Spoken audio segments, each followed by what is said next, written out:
Bonjour, c'est Laurent Zet et aujourd'hui je vais vous parler d'un livre excessivement célèbre. Ce livre c'est L'Alchimiste de Paulo Coelho.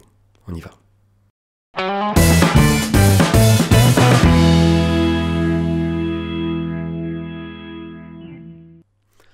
Alors, qui est Paulo Coelho? Paulo Coelho est un écrivain qui est né à Rio de Janeiro. C'est un écrivain qui pendant longtemps a travaillé sans un réel succès. C'est quelqu'un qui a beaucoup travaillé sur la philosophie. Et un jour, il a écrit L'Alchimiste. Et ce livre lui a permis d'avoir une notoriété internationale. À qui est destiné un livre comme L'Alchimiste? Eh bien, L'Alchimiste, c'est avant tout un roman. C'est une aventure. C'est une aventure dans laquelle il est assez facile d'identifier. Qu'on soit homme, femme, peu importe notre origine, peu importe notre travail, notre manière de vie, L'Alchimiste va nous permettre de nous identifier et de vivre l'aventure avec le héros. C'est intéressant parce que cette aventure est particulièrement riche et nous invite à nous poser des questions et à progresser et à nous réaliser. Quand je dis nous réaliser, L'Alchimiste, c'est avant tout un roman qui vous permet de comprendre que vous avez des rêves à réaliser, que vous avez une vie à réaliser. Peut-être pas que ça dépend que de vous, peut-être qu'il faut savoir suivre les signes, mais qu'en tout cas, si vous êtes moteur, vous vous réaliserez. Comme vous le savez, dans l'essentiel des livres, dans ces petites vidéos, je lis un livre et je note sur une feuille les choses qui me paraissent vraiment essentielles. Alors, quand il y en a beaucoup, je les mets sur mon site internet et je vous en résume quelques-unes par vidéo. Et d'ailleurs, je mets l'adresse de mon site web plus bas dans la description de cette vidéo. Mais là, je vais vous parler de quelques points sur L'Alchimiste. Le premier point, il y a quelque chose de vraiment intéressant dans L'Alchimiste, qui parle du regard des autres et de la légende personnelle. Quand Paulo Coelho parle de la légende personnelle dans L'Alchimiste, en fait, pour lui, la légende personnelle, c'est ce pourquoi on est là. Ceux qui aiment le coaching ou le développement personnel vont connaître mieux la notion de leçon de mission de vie, pardon. La mission de vie, c'est en fait la légende personnelle de Paulo Coelho. Comme ça, vous comprenez de quoi je parle.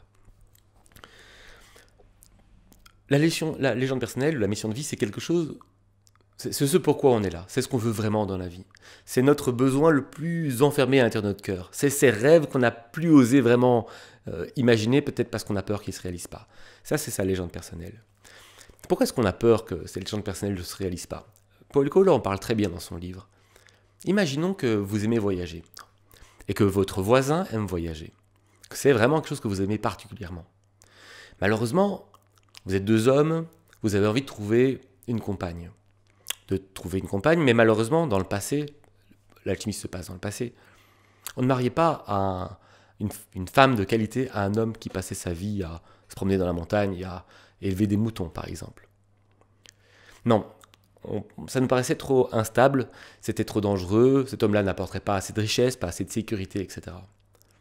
Du coup, l'homme qui voulait voyager, eh bien, le premier, on va dire que la personne, j'avais dit vous, mais on va imaginer que c'est quelqu'un d'autre, cette personne qui voulait voyager, la première des deux, qu'est-ce qu'elle va faire? Eh bien, elle va aller par exemple sur la place publique et ouvrir un magasin. Peut-être un magasin de souvenirs de voyage. Ça va lui permettre d'une certaine manière de voyager, pas vraiment, ça peut le frustrer, mais en tout cas, ça va lui permettre d'avoir une situation, de gagner de l'argent et finalement de trouver de la valorisation auprès des autres. En fait, de correspondre à l'image de quelqu'un qui a réussi auprès des autres.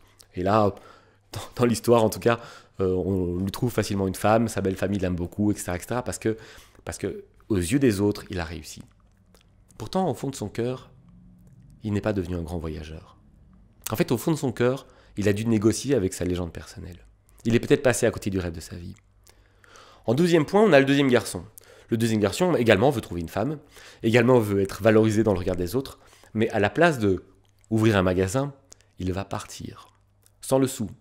Il va gagner des sous, s'appauvrir en fonction des expériences de sa vie. Ben oui, parce que les voyages, c'est dangereux.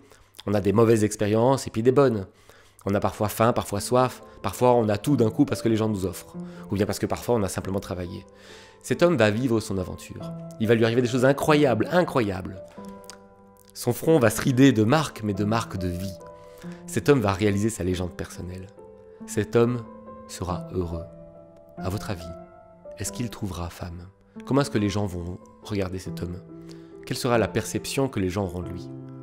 Celle d'un héros? Celle d'un aventurier qui a réussi ses rêves? Il n'y a pas longtemps, j'ai fait une exposition au Parlement bruxellois.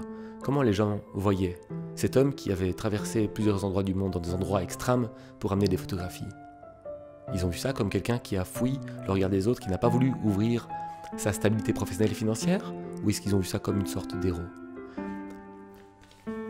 Je vous laisse répondre à la question, mais je pense que tout le monde a déjà répondu. Ça ne veut pas dire qu'il faut ouvrir des magasins, moi j'aime bien le commerce.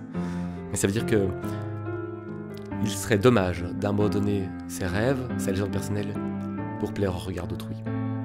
Surtout que je pense que dans le long terme, quand on a réalisé ses projets, le regard d'autrui change.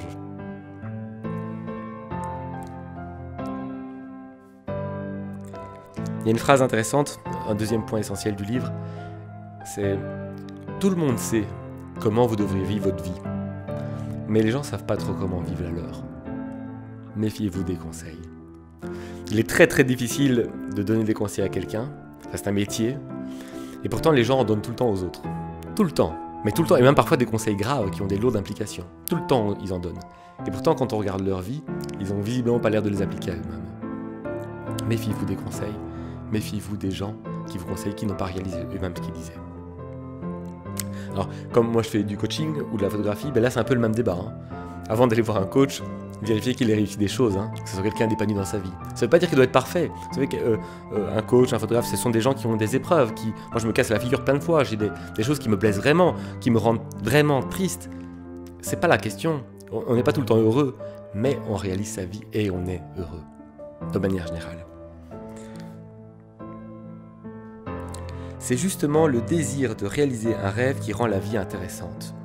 C'est marrant parce que c'est aussi quelque chose qui vient du livre évidemment, mais ce matin sur Instagram j'ai posé une photo, je mettrai mon compte Instagram dans la description, j'ai posé une photo et dans cette photo je marque que seules les choses impossibles sont vraiment intéressantes.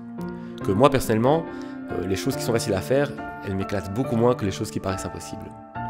C'est pareil pour la leçon de vie, c'est pareil pour les rêves. C'est les rêves que vous voulez réaliser qui va rendre votre vie intéressante. Si vous refusez de réaliser vos rêves, votre vie va devenir plate. Quand vous aurez mal au cœur, quand vos piliers fondamentaux seront instables, quand vous aurez des manques, rappelez-vous cela.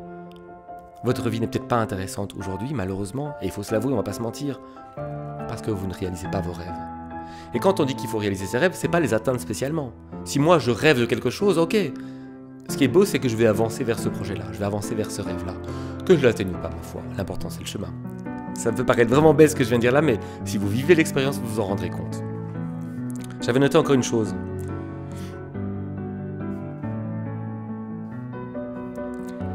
Qui moi, je trouve ça intéressant, c'est les choses simples sont les plus extraordinaires et seuls les savants arrivent à les interpréter. Moi j'avais ça en roller, je faisais du roller avant, j'adorais regarder le patin à glace. J'espère que personne que je connais n'entend ce que je viens de dire, n'a entendu ce que je viens de dire, mais bref, je trouvais ça très beau, très simple. Quand j'ai fait du roller, visuellement c'était très beau et très simple. En fait c'était hyper compliqué. Je pense que ce qui est vraiment beau, les beautés du monde sont souvent très simples.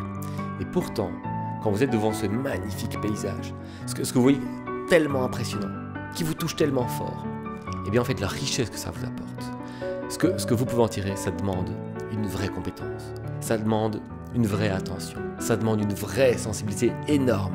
Les choses simples peuvent vous apporter beaucoup si vous arrivez à les regarder. Je vais terminer avec un petit proverbe que vous connaissez probablement tous. Quand le sage monte la lune, l'imbécile regarde le doigt. Alors les choses simples, c'est la lune.